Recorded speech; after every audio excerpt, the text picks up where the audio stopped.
ఓం మహాగణాధిపతయే నమః. ఓం గురుభ్యో నమః. ఓం శ్రీమాత్రే నమః. అరుణాం కరుణాతరంగితాక్షీం ధృతపాశాంకుశపుష్పబాణచాపాం అనిమాదిభిరావృతాం మయూకైః అహమిత్యేవ విభావయే భవానీం. శ్రీమాత్రే నమః.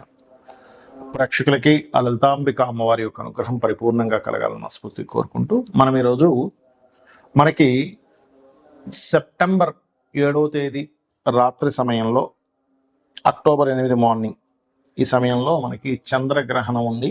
దాని తర్వాత 15 రోజులకి సూర్యగ్రహణం కూడా వస్తుంది. ఫస్ట్ మనం చంద్రగ్రహణం గురించి, అలాగే ఏ రాసుల వారికి అద్భుతంగా ఉండబోతుంది, ఎవరు కించిత్ జాగ్రత్తగా ఏ విషయాల్లో జాగ్రత్తగా ఉండాలి, మరియు అదేవిధంగా ఎటువంటి దానములు ఇవ్వాలి, ఏ మంత్రం గనక ఏ లగ్నం వారు లేదా ఏ రాశి వారు చేసుకుంటే ఈ గ్రహణం వచ్చే వరకు చేసుకుని గ్రహణం రోజు చేసుకుంటే అది పునశ్చరణ అవుతుంది. అంటే ఇన్ని రోజులు ఏదైతే మంత్రం చేశారో దాని తర్వాత ఆ ఒక్కరోజు చేసింది ఇన్ని రోజులు చేసిన ఫలితం వస్తుంది, పునశ్చరణ అంటారు.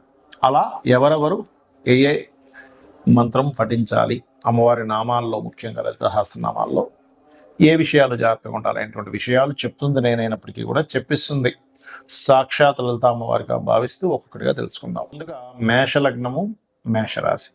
మేషం వారికి ప్రస్తుతం అంటే 7వ తేదీ చూసుకున్నట్లయితే 7వ తేదీ రాత్రి సమయంలో గ్రహణం అనేటువంటిది పట్టబోతుంది. అయితే వీరికి 11వ స్థానంలో చంద్రగ్రహణం కాబట్టి చాలా మంచిది, అందులో ఎటువంటి సందేహం లేదు. అన్ని రకాల లాభాలు ఇస్తుంది.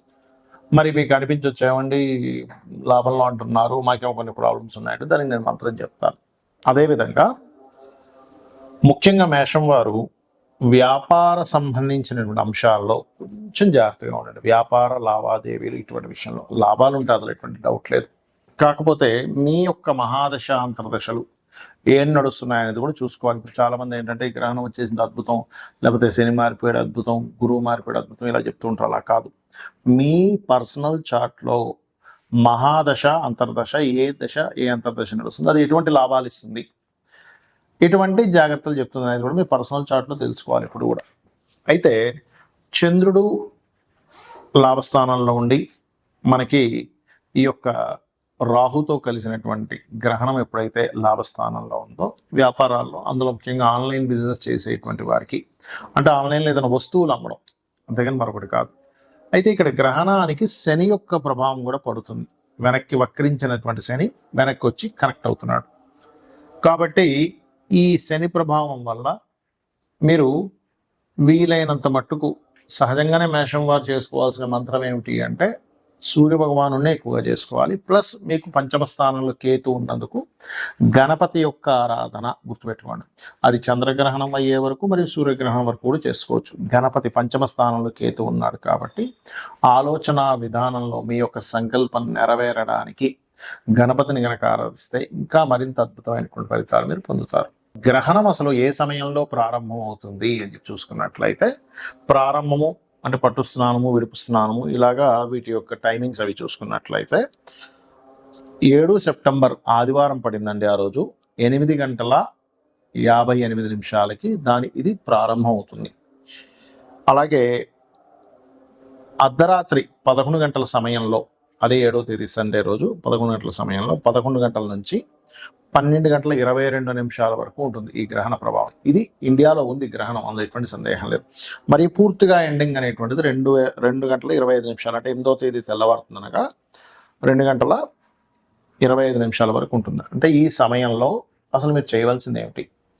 గ్రహణం అనేటువంటిది ఒక వరంగా భావించండి, గుర్తుపెట్టుకోండి. గ్రహణం వరం, అంతేకాని గ్రహణం అంటే భయపడేదో కాదు. మన మహర్షులు ఆ సమయంలో శక్తి ఎక్కువగా ఉంటుంది కాబట్టి మీరు ఆ రోజు చేసే మంత్రము ఒక్కసారి చేసింది 1000 సార్లు చేసిన ఫలితం వస్తుంది.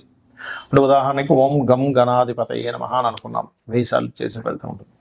ఇందులో మీకు అసలు నక్షత్రము రాశి ఏమీ తెలియదండి, కానీ ఆ రోజు నేను మంత్రం చేసుకుందాం అనుకుంటున్నాను అనుకునేటువంటి వారు వారి ఇబ్బందులను బట్టి ఒక మంత్రం చేసుకోవచ్చు. ఉదాహరణకి ప్రతిదీ ఆటంకాలు అవుతున్నాయి. ఉదాహరణకి ఓం కామేశ్వర ముఖాలోక కల్పిత శ్రీ గణేశ్వరాయ నమః చేసుకోండి.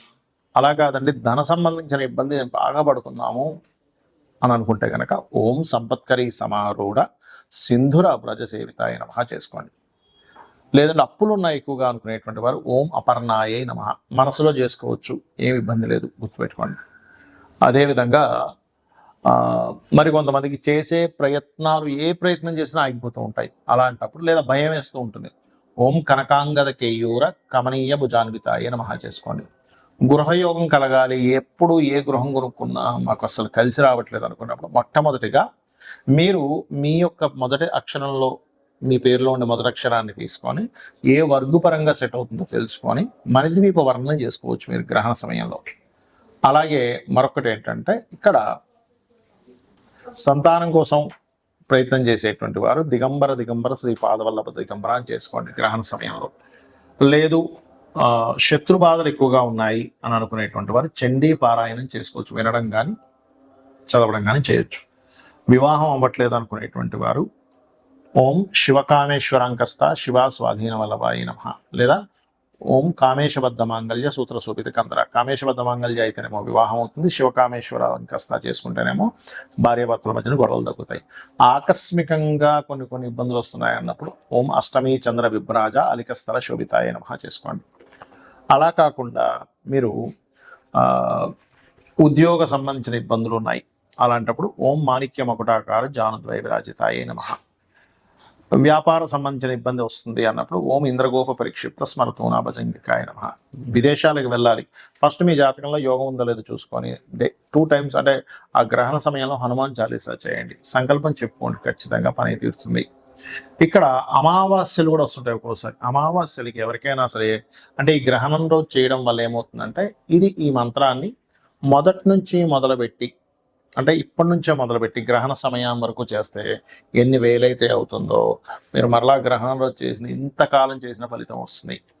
అమావాస్యలు ఎవరికైనా బాగా ఇబ్బందులు ఉన్నాయన్నప్పుడు అమావాస్యలు వచ్చినప్పుడు పితృతర్పణాలు స్వయంపాకం ఇవ్వడం చేస్తుండాలి. పౌర్ణమి వచ్చినప్పుడు అన్నదానాలు చేయడము, లలితా సహస్రనామాల యొక్క శ్రవణం కానీ పఠనం కానీ చేసినట్లయితే మీకు అన్ని విధాలా బాగుంటుంది, గుర్తుపెట్టుకోండి. అయితే ఇక్కడ ఒక్క విషయం ఏంటంటే గ్రహణము కొన్ని రాసుల వారికి మంచి కూడా చేస్తుంది, అందులో ఎటువంటి సందేహం లేదు. ఎవరికైతే ఇబ్బంది ఇస్తుందో వారు నేను చెప్పిన మంత్రం చేసుకొని గ్రహణం తర్వాత రోజు చక్కగా మీరు 2 నాగ పడగలు లాంటివి ఉంటాయి, అవి బియ్యము, మినుములు, నువ్వులు దానము, ఒక చిన్న రాగి కానీ లేకపోతే మన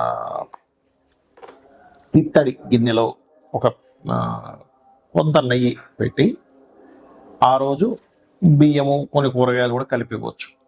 మీరు ఎవరికైతే పురోహితుడికి నెక్స్ట్ డే తర్వాత రోజు ఇస్తారో అది మీకు ఉపశమనాన్ని ఇస్తుంది. అయితే గ్రహణం తర్వాత 40 రోజుల పాటు నేను చెప్పినటువంటి విషయాల్లో జాగ్రత్త వహించండి, అన్ని విధాలా బాగుంటుంది, అమ్మవారి యొక్క అనుగ్రహం కూడా లభిస్తుంది. శ్రీమాత్రే నమః.